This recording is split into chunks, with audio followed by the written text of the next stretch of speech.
Okay, well, thank you very much. Magandang gabi sa inyong lahat, mga kababayan, kapatid at kaibigan ko, mga Filipinos dito po sa Malaysia, particularly dyan po sa Sabah. Ito po si Nico Fabian once again nandito sa programa natin, Nick Talk, The Real Talk with Nico. Gabi na tayo ngayon po dahil medyo busy tayo the whole day kanina, no? Dito ako sa Kuala Lumpur and in fact, mas sa bahay po, I cannot do my vlogging dahil marami din mga renovations, mga neighbors po doing dito po o dyan po sa bahay and maingay. No? So I have to wait until after 5 o'clock, 6 o'clock po. Kung wala na yung mga renovations, then only we can do the vlogging. But anyway, I would like once again to welcome each and every one of you po dito sa programa natin Nick Talk, The Real Talk with Nico. And today is January 8, no? And it's Thursday. Tomorrow will be Friday, and Friday will be a very, very significant day for all the Filipinos and for those embracing the Roman Catholic faith, because tomorrow is the feast of Black Nazarene. In the Philippines po, dyan po sa Pilipinas, 100% po, I think, tonight, ang Quirino grandson na busy na po, no? May visitation na po dyan po sa Black Nazarene. And tomorrow morning, if I'm not mistaken, tomorrow morning po, they're going to start a procession. Last year, if I'm not mistaken again, some 5 million people attended the procession, no? Translation po. And I started in the morning and it ended up in the evening po. So mahaba, matagal talaga yung procession. But this time around, ang Philippine National Police, they cut ang ruta po and they want to make it shorten ang procession ni Black Nazarene.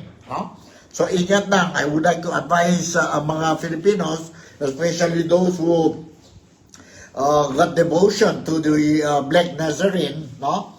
Kung senior citizens na tayo, hindi na tayo kaya po, mabuti po, nasa bahay na lang tayo po. Let's just pray at home and do whatever extra sacrifices to sabihin natin na celebrate ang Feast of Black Nazarene po. January 9 po. January 9 yon. So, ingat lang tayo and those who really want to attend ang procession, no?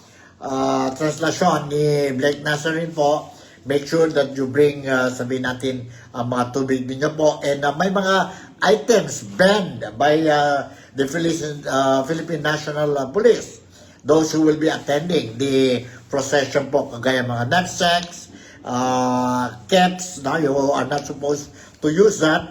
And ingat lang tayo. There will be thousands of policemen who will be securing the area during the procession po para at least safe ang mga sabihin natin devotees. No? And 100% today, tonight po, busy ang Quiapo Church natin. Quiapo Church natin. So, that's the latest news. Mayroon tayo tungkol sa Black Nazarene, a Feast of Black Nazarene that will be tomorrow po, no? Tomorrow. So mga Filipinos dito sa Malaysia, particularly dyan po sa Sabah, na at least malayo tayo, whether we like it or not po. Physically, we cannot celebrate ang sabihin natin Feast of Black Nazarene dahil malayo tayo sa Quiapo, no? But anyway, in our own way, we can celebrate dito po through prayers and do some good things to our neighbors po, intended for the celebration of Black Nazarene po, Nazareno, no? Nazareno po. Kaya sa akin, I'm a very, sabihin natin, I have a deep, sabihin natin, belief, no? Kay Black Nazarene. Every time, sabihin natin, I ask something from Black Nazarene, no? He will always answer ang prayers ko po. That's why, since the time I came to Sabah, no? The first day, the first month, the first year, I came to Sabah, no? I made a promise po every time I'll go home in the Philippines, particularly dyan po sa Pilipinas, I made a promise to him po that I will go and visit him every time I go to Manila. And I never break that promise po. No? So, that's how I believe sa Black Nation. And also, I always go to Baclaran Church kay Mama Mary po. No? Noon, I used to go kay sa dyan po, malapit sa Malacanang, ang St. Joseph. I still remember, I used to go there po.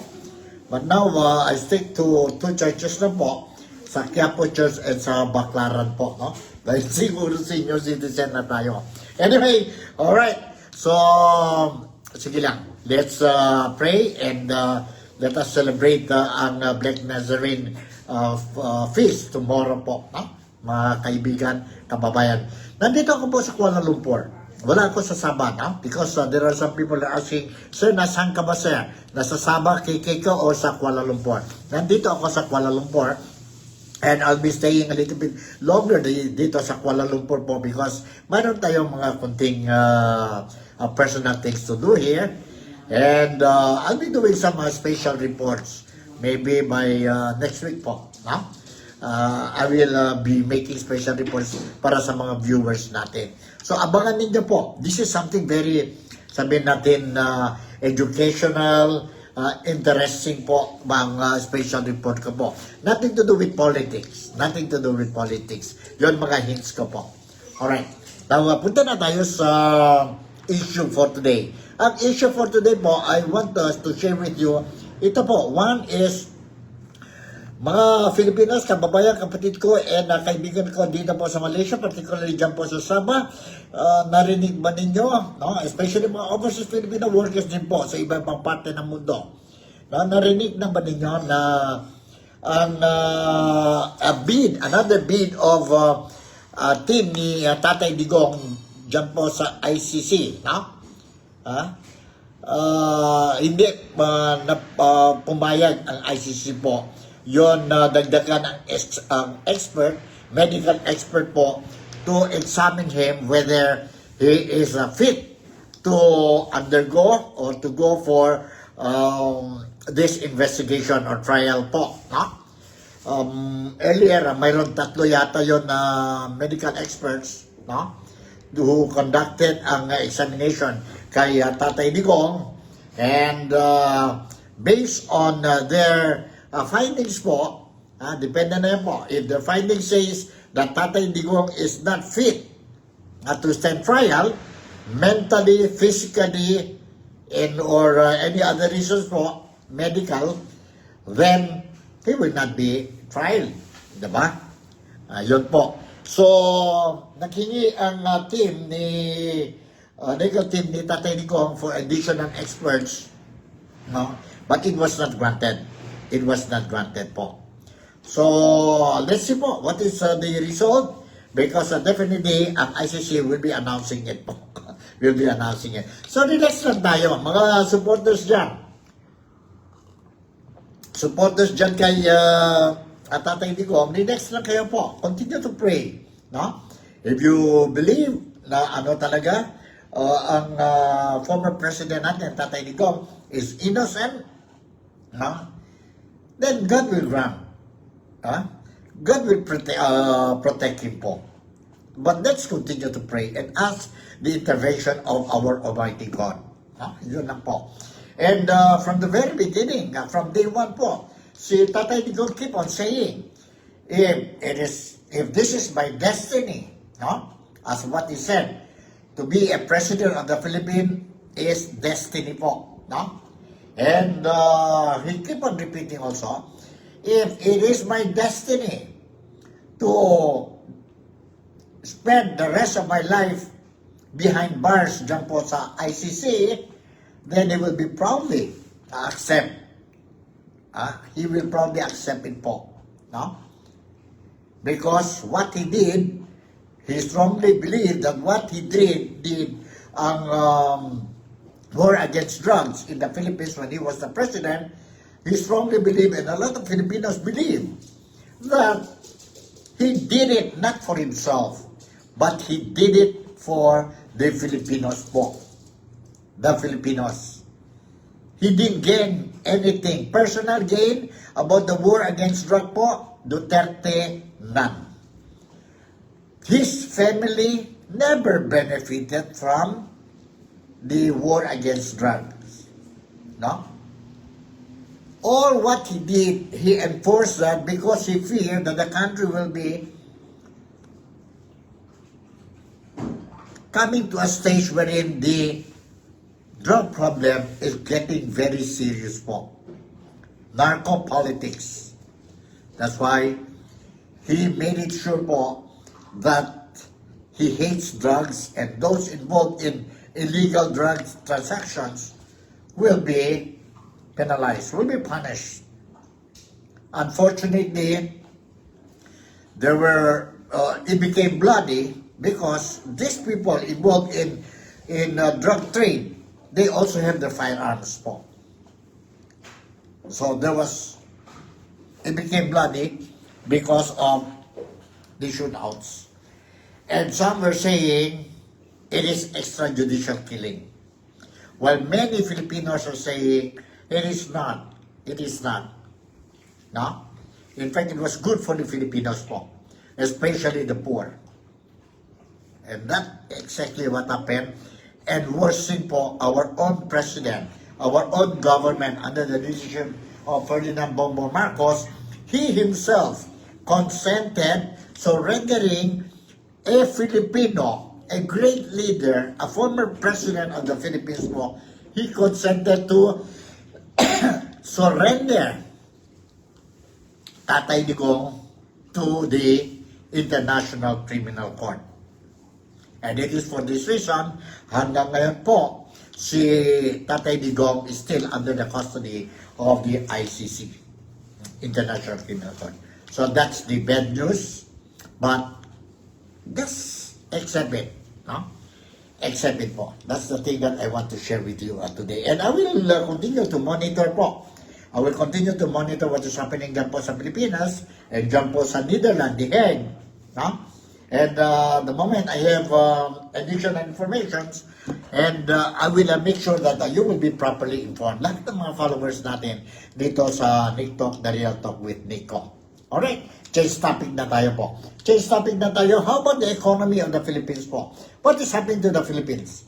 Again, let us not forget, today po, ang exchange rate, US dollar to peso po, nag-hit na naman tayo ng 59.35. Na? It means 1 US dollar is 59 pesos 0.35 centavos. Grabe po, no? Grabe. Ibig sabihin, what does it shows? That ang value ng peso really depleted, really went down po. If the value of peso went down po, wala tayong value ang peso natin, ibig sabihin po, the economy is also down. Down po. Why we are experiencing down economy? It is because, again po, our problem of corruption po.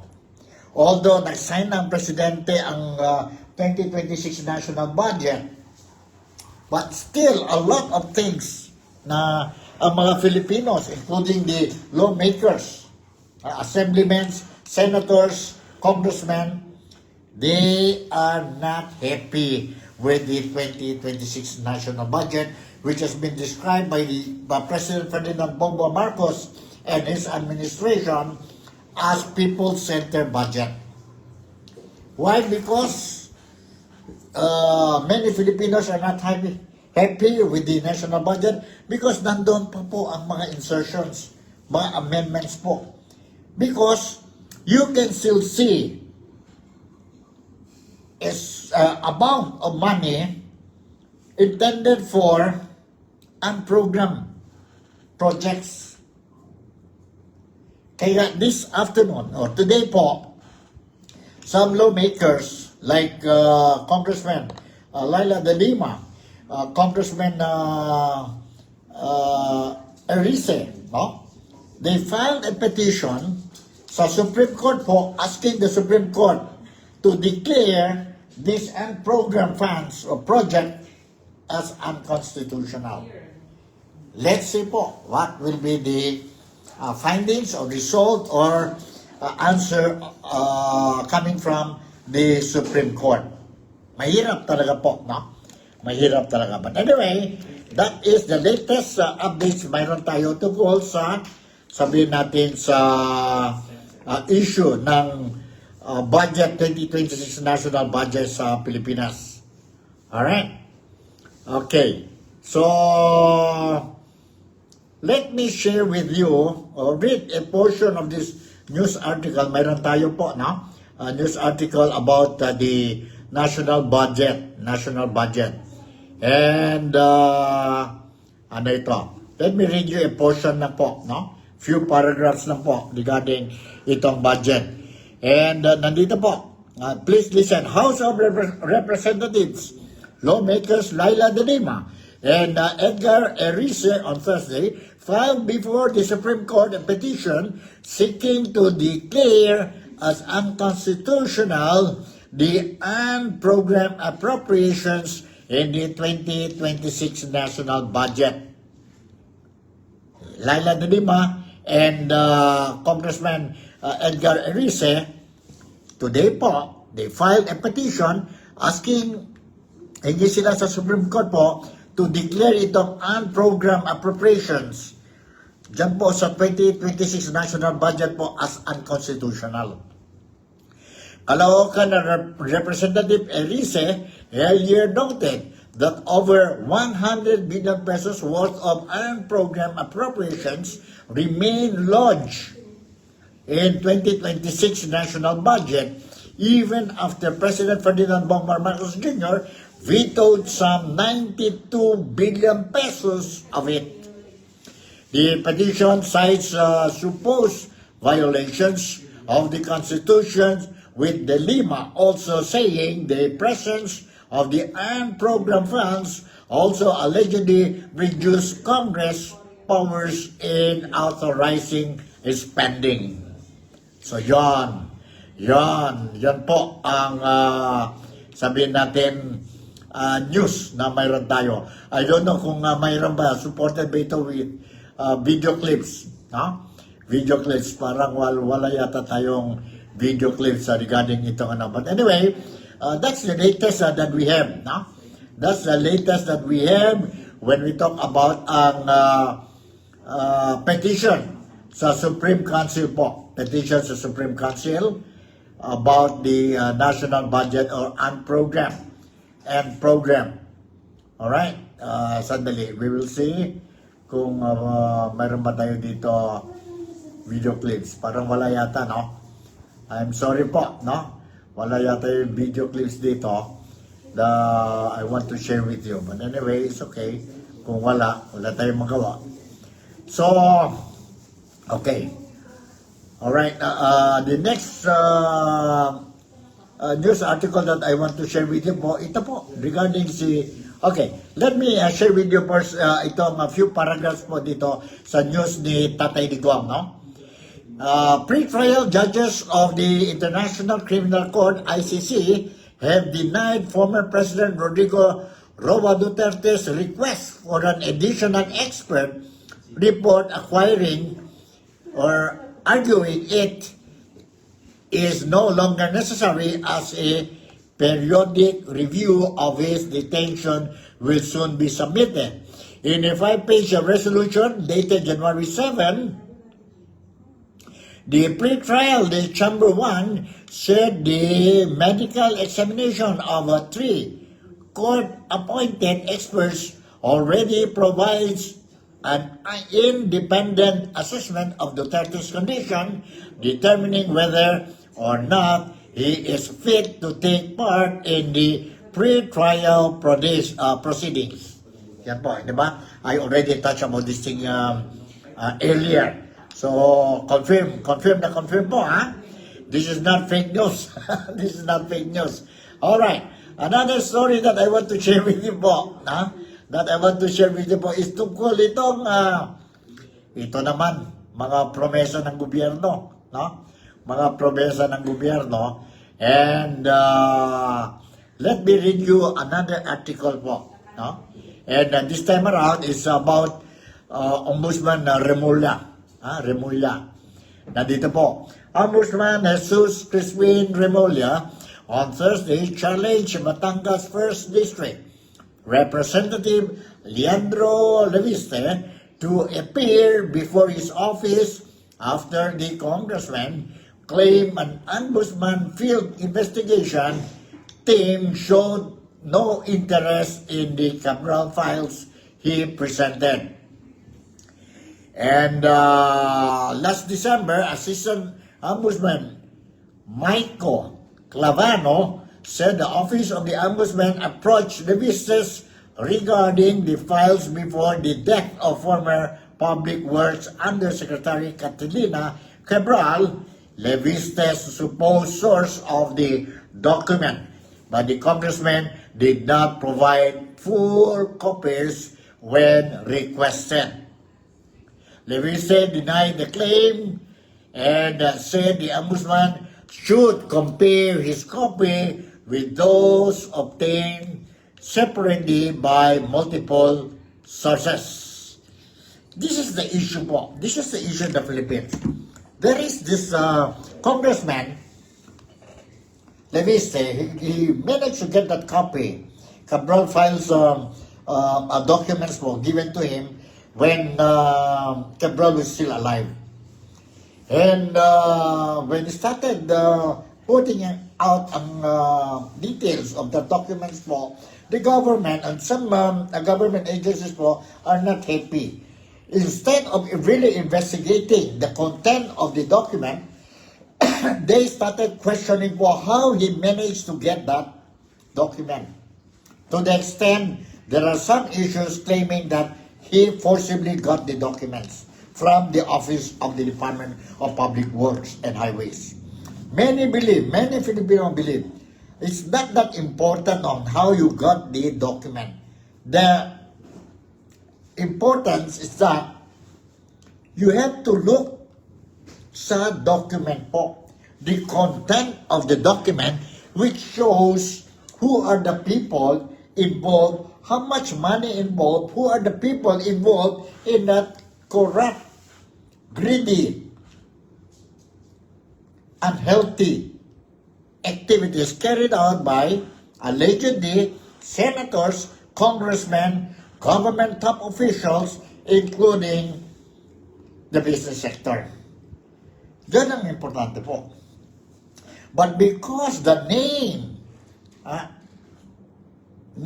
coming out, unfortunately, included the name of the president himself, President Ferdinand Bongbong Marcos, alleging reportedly involved in the corruption activity. Also, a report saying that the First Lady, the wife of the President Ferdinand Bongbong Marcos, si Lisa Araneta Marcos, also mentioned in the investigation, and not only the mother or the wife, also the eldest son of the president, si Congressman Sandro Marcos, names also mentioned. Medyo they are trying to cover it up po. This is the issues now that we are talking about the Cabral files. And let's see what will happen po. People, we really want to know what is the next news that we're going to receive the following day regarding itong files po. Filipinos want to know whether the Marcos administration really meant when he said, the president said, no favoritism, whether you are my relative, friends, political affiliates, or whatever po, if evidence shows that you are involved in these anomalous deals, then you have to pay the price. But the problem is, he only talked po. His own first cousin, who is the former Speaker of the House, deeply involved in these anomalous deals. Yet po, we don't see any arrest warrant or further investigation carried out kay Representative of Congressman Romualdez po. Is it because he's the first cousin of the president? Or what? That is the reason why the Filipinos are very angry now po. Are very angry. So ito po ang issue ngayon po. No? Ito ang issue ngayon sa atin. And yes, I will continue to monitor ang situation po dyan sa Pilipinas. And let's see. Let's see po what will happen. So in the meantime, habang naghintay-hintay, marami silang mga promesa na lang ngayon ang Marcos administration. No? And gulo na naman ito po, no? They will try to cover up other issues are expected to come out this month po, especially sa February. If they see na may malaking issue na naman against the Marcoses, I think an impeachment issue against Duterte, Sara Duterte po, will be another main issue in the coming days or in the coming weeks po. So prepare lang tayo po. Prepare lang tayo. And as what I said, 2026, we are starting the year 2026 sa Pilipinas po. It is crucial and very bumpy road for the Filipinos po. Especially now we are leading towards the presidential election scheduled on 2028. Anything can happen.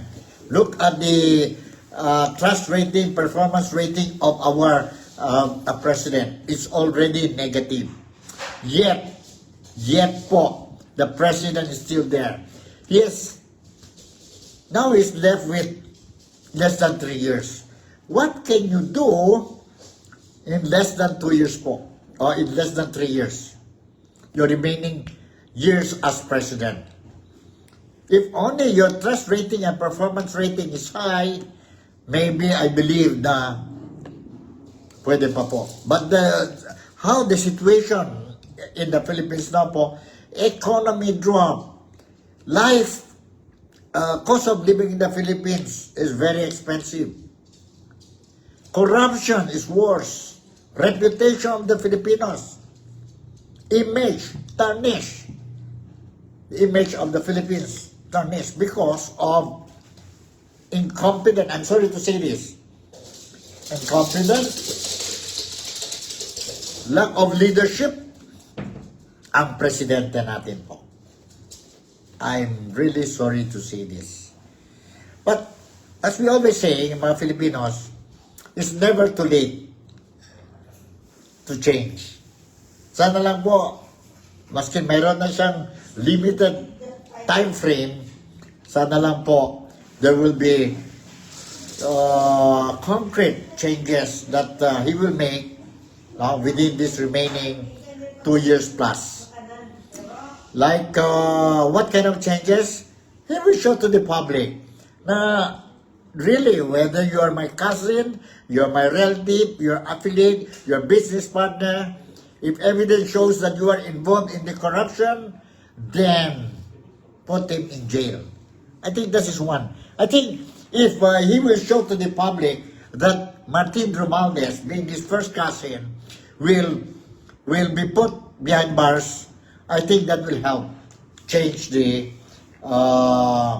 way of thinking of the Filipinos sa mga Marcoses po. But for as long as wala po mga masterminds po on these small fishes, I don't think so. The Filipinos will be convinced and they will return back the confidence to the Marcos administration. So siguro hanggang dito na lang tayo muna sa programa natin dito po sa Nick Talk, the Real Talk with Nico. Relax. And for those devotees of Black Nazarene, let's continue to pray and make tomorrow a very special day para kay Jesus the Black Nazarene po. And month of January, that will be tomorrow, the feast of the Black Nazarene. And in February po, Santo Niño, that will be in Cebu. that will be in Cebu po. And it will be another big religious event in Cebu or in the Philippines po. So, pasensya na po with this once again. Si Nico Fabian would like to say, thank you very much for making me a part of your day again today. Malaysia, Sabah, the Philippines, God bless us all and take good care of you. God, please take good care of all of us, Philippines, Filipinos, Malaysians, and the world. I'll see you in my next episode. In the meantime, bye and I love you all.